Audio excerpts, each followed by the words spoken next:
25শে December বাপের বাড়ি গিয়েছিলাম বলে 1 জানুয়ারিতে একটু ঘুরতে বেরিয়েছিলাম হাজবেন্ডের সঙ্গে। আর আমাদের এখন ঘোরা মানে নিশ্চয়ই কোনো না কোনো উদ্দেশ্য নিয়ে বেরোনো। তো হ্যালো এভরিওয়ান, সকলকে হ্যাপি নিউ ইয়ারের অনেক শুভেচ্ছা জানিয়ে শুরু করলাম আজকের ভিডিওটা। আজ হচ্ছে বৃহস্পতিবার, সকালবেলা উঠে চা বসিয়ে দিয়েছি। তুই কি করবি এখন? স্নান করবি না? 8টা বাজে, অফিস যেতে হবে। আর ফোন নিয়ে বসেছে। আমি গেটটা খুলে দিয়ে আসি। বাবা বাইরে কি ঠান্ডা! ওরে বাবা, দেখো চাটা ছেঁকে নিলাম আর সোনার জন্য ছাতু করলাম। ছাতু খেয়ে যাবে, আজকে তো লাঞ্চ নেবে না, তাই জন্য ছাতু করে দিলাম, ছাতু খেয়ে যাবে। আর একটু টিফিন দিয়ে দিলাম। অফিসে বেরোনোর আগে ওর বাবা আবার একটু শার্টটা আয়রন করে দিল, তারপরে বললো চলো আমাকে একটু দিয়ে আসবে। ওকে আবার বাস স্ট্যান্ড পর্যন্ত দিয়ে আসলো। এবার যাই ঠাকুর ঘরের দরজা জানলা খুলে দিই। মা তো এখনো ঘুমাচ্ছে, শানও ঘুমাচ্ছে। আর আজকে যেহেতু সোনু অফিসে লাঞ্চ দেয়নি, ওই জন্য সকালে আর রান্না করলাম না। একেবারে ঘরের কাজ করে, মানে ঘর ঝাড় দিয়ে মুছে পুজো টুজো করে তারপরে আমি রান্না করব। গরম গরম আজকে দোকানও বন্ধ আছে, সবাই ঘরে আছে, গরম গরম দুপুরবেলা একসঙ্গে বসে লাঞ্চ করব। আর আজকে যেহেতু 1 জানুয়ারি, তার মধ্যে ছুটির দিন, আমি ভেবেছিলাম একটুখানি বিরিয়ানি বানাবো। হাজবেন্ডকে বলেছিলাম তুমি একটু মাটন নিয়ে এসো। সোনুকে দিয়ে ওটাই আনতে গেছে। ঘরটা তো মোছা হয়ে গেছে, টিফিন কিনে নিয়ে এসছে। এখানে আছে নান পরোটা, তরকারি আর জিলিপি আছে এখানে। আর কিছু বাজারও করেছে। বাজার মানে একটু মুদি সদাই এনেছে, আর এইখানে এনেছে দেরাদুন রাইস, কারণ এনেছে মাটন। আর এখানে দেখো গাছগুলো লাগানোর জন্য টব এনেছিল, টবগুলো ফুটো করবে, গাছগুলো লাগাবে। তো টিফিনটা আগে দিয়ে দিই সবাইকে। এই যে নান রুটি, অনেক বড় বড় নান রুটিগুলো। আর এখানে আছে ঘন ঘন একদম মটরের ঘুগনি, আর এখানে মালপোয়া আর জিলিপি। বিরিয়ানি আমি ভেবেছিলাম রাত্রিবেলা করব, কারণ সোনু অফিসে চলে গেছে আর শানও একটু বেরিয়ে যাবে টিফিনকে পুজো দিতে। ও দুপুরে ঘরে খাবে না, ও বাইরে খাবে। ওই জন্য আমি ভাবলাম যে রাত্রিবেলাই করব, কিন্তু আমার হাজবেন্ড বলছে একটুখানি মাটনের ঝোল করো, তুমি তো ভাত করবেই, কারণ মা তো আর বিরিয়ানি খায় না। তো বললো মাটনের ঝোল দিয়ে একটুখানি ভাত খাবো, সাদা ভাত। তা আমি ভাবলাম বিরিয়ানি করতে যখন মাটনটা রান্না করতেই হবে, তা মাটনটা এখনই ম্যারিনেট করে রাখি। আমি পুজো টুজো দিয়ে এসে যখন রান্না বসাবো তখন নয় মাটনটা যেভাবে রান্না করে সেভাবেই রান্না করে রাখবো। শুধু বিরিয়ানি মশলা আর বিরিয়ানিতে যা যা জিনিস পড়ে, মানে গোলাপ জল, কেওড়া জল, আতর, ঘি, বিরিয়ানি মশলা রাত্রিবেলা মেশাবো। আমি প্রথমে ভেবে রেখেছিলাম সোনু শান যখন দুপুরে খাবেই না, দুপুরবেলা যা হোক হালকা কিছু রান্না করে নেব। আর মাটনটা ভালো করে কষিয়ে রান্না করতে গেলে একটু টাইম বেশি তো লাগবেই, এতে দুপুরের লাঞ্চ করতে করতেও দেরি হয়ে যাবে। তবে হাজবেন্ড খেতে চেয়েছে, ওর কথাও ফেলতে পারছি না।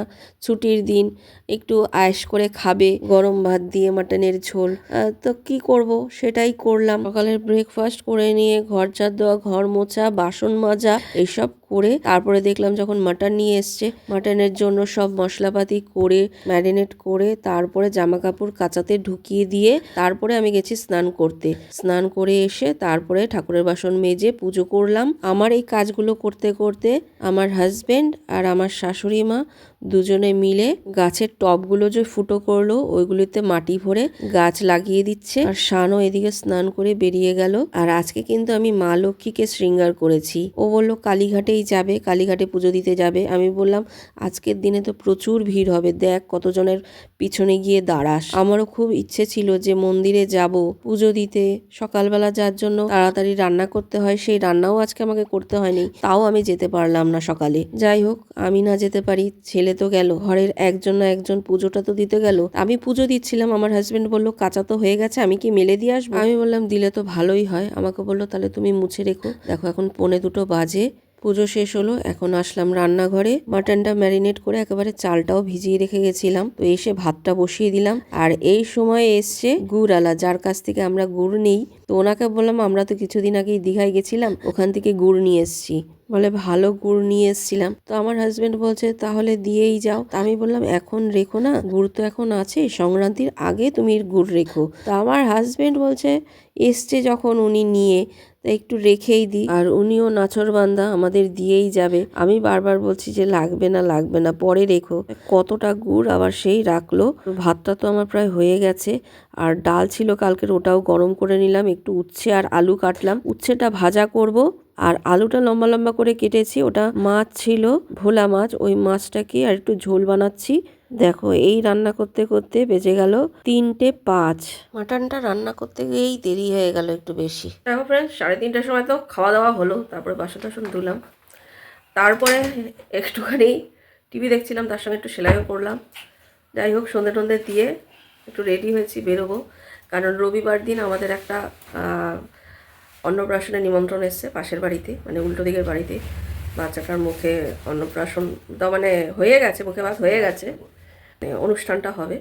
তো তার জন্য একটা গিফট কিনতে হবে, তো যাব।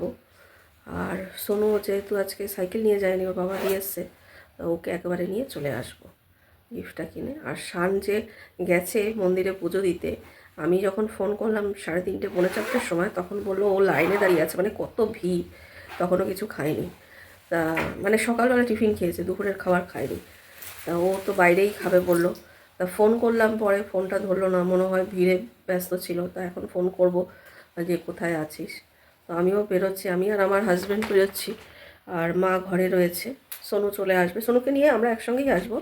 ও তো 7টা 7:30 চলে আসে, বলবো একসঙ্গেই চলে আসবো, ফোন করে নেব। আর শানও আসবে। তো মা ঘরে রয়েছে, আমরা যাই, গিফটটা নিয়ে চলে আসি, আবার রান্না করতে হবে। ঠিক আছে, তো গিফট তো কিনবই, তখনও দোকান খোলেনি। তো আমরা ভাবলাম যাই একটু ঘুরেই আসি। তো আসলাম আমাদের দোকানের সামনেই। আজকে তো দোকান বন্ধ, কিন্তু এই পার্কটা খুব সুন্দর করে 25শে ডিসেম্বরে সাজায়, মেরি ক্রিসমাসে। আর যীশু খ্রিস্টের জন্মটা পুরো এখানে শিল্পকলার মাধ্যমে তুলে ধরে। গত বছরও এসছিলাম, তাই জানি 7 দিন থাকে। তবে আজকের দিনে বাইরে যেসব স্টল বসেছিল সবই উঠে গেছে, ভেতরের লাইটিং, চেয়ার সবই গুছানো হয়ে গেছে। মানে এইখানে কিন্তু ফাংশনও হয়, সেগুলো সবই হয়ে গেছে। তবে আজকে 1 জানুয়ারি তো অনেকেই ঘুরতে বেরোবে, এই জন্য এখনো কিন্তু যীশু খ্রিস্টের যেগুলো তৈরি করেছিল, স্নোম্যান, বেল, তারপরে এই church, Mother Mary, Santa Claus, তার সঙ্গে লেস গাড়ি, বড়দিনের ঝাউ গাছ, সবকিছুই আজকে পর্যন্ত রয়েছে। হয়তো আজকের দিনটা গেলেই এগুলো সব খুলে ফেলবে। এমনিতেও আমরা যখন গেছি তখন দেখছিলাম যে খোলা হচ্ছে, তাও কিন্তু মানুষের ভিড় ছিলই। তো ওটা দেখে নিয়ে আমার হাজবেন্ড বলল চলো, সামনে তো মন্দির আছে, তাহলে মন্দিরেও একটু ঘুরে আসি। এদিকে সোনুকে ফোন করেও জানিয়ে দিলাম যে আমরা এখানে আছি, তুই কিন্তু অফিস থেকে নেমে এখানে সোজা চলে আসবি। আমরাও 2-1টা সেলফি তুলে নিয়ে, স্টল তো বন্ধ, আমার হাজবেন্ড বলল চলো তাহলে কি খাবে বলো। আমি বললাম কি আর খাবো, বললো চলো তাহলে ভুট্টা কিনি। 2টো কাঁচা ভুট্টা এমনি বাড়ির জন্য নিয়ে আসলাম, আমরা আর খাইনি। তো তারপরে চলে গেলাম মন্দিরে।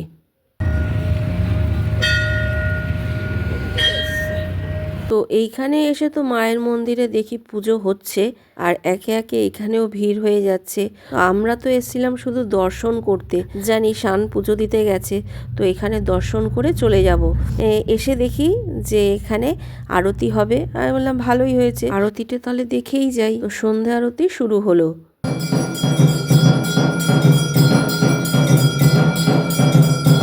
মায়ের কি দয়া দেখেছো, মানে এগুলো ভাগ্যে না থাকলে কিন্তু হয় না। দেখো, বেরোলাম কোন উদ্দেশ্য নিয়ে, চলে আসলাম কোথায়, মানে কোথার থেকে কোথায় টেনে নিয়ে আসে।